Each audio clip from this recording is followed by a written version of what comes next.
हवेलीत अंत्यविधीसाठी जागा नसल्यामुळे प्रेत 6 तास रस्त्यावर। रेणापूर तालुक्यातील धवेली येथील संभाजी शिंदे यांचा दिनांक 8 फेब्रुवारी रोजी शनिवारी दुपारी मृत्यू झाला। दुसऱ्या दिवशी दिनांक 9 रोजी रविवारी त्यांचा अंत्यविधी करण्यासाठी नियोजित जागा असलेल्या ठिकाणी स्मशानभूमीत लाकडे नेऊन टाकले असता येथील शेतकऱ्यांनी विरोध केला। अखेर नातेवाईकांनी तब्बल 6 तास रस्त्यावर प्रेत ठेवून ठिय्या मांडला आणि अखेर तहसीलदार आणि उपविभागीय अधिकारी यांच्या मध्यस्थीने सायंकाळी 5 वाजता अंत्यविधी करण्यात आला।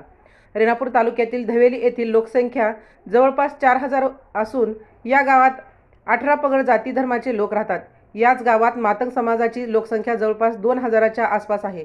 या गावामध्ये मातंग समाज सोडला तर इतर समाजाला शेती असल्यामुळे त्यांच्या नातेवाईकांचा अंत्यविधी शेतामध्ये केला जातो।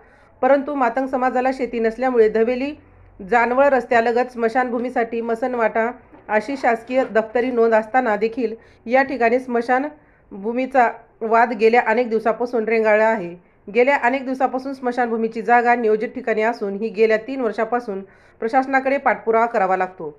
दरम्यान दिनांक 9 फेब्रुवारी रोजी येथील संभाजी शिंदे अंदाजे वय वर्ष 40 यांचा अंत्यविधी करण्यासाठी नातेवाईकांनी लाकडं नियोजित स्मशानभूमीत टाकले असता सदरील शेतकऱ्यांनी त्या ठिकाणी अंत्यविधी करण्यास विरोध केल्याने शेवटी हा अंत्यविधी कुठे करायचा असा पावित्रा नातेवाईकांना घेऊन अखेर हे प्रेत धवेली जानवळ रस्त्यावर तब्बल 6 तास ठेवून नातेवाईकांनी रस्त्यावरच ठिय्या मांडला आणि अखेर रेणापूर तहसीलदार मंजुषा भगत, उपविभागीय अधिकारी अविनाश कोरडे आदीसह प्रशासनाच्या मध्यस्थीने हा प्रश्न मिटल्यानंतर सायंकाळी 5 वाजता अंत्यविधी करण्यात आला।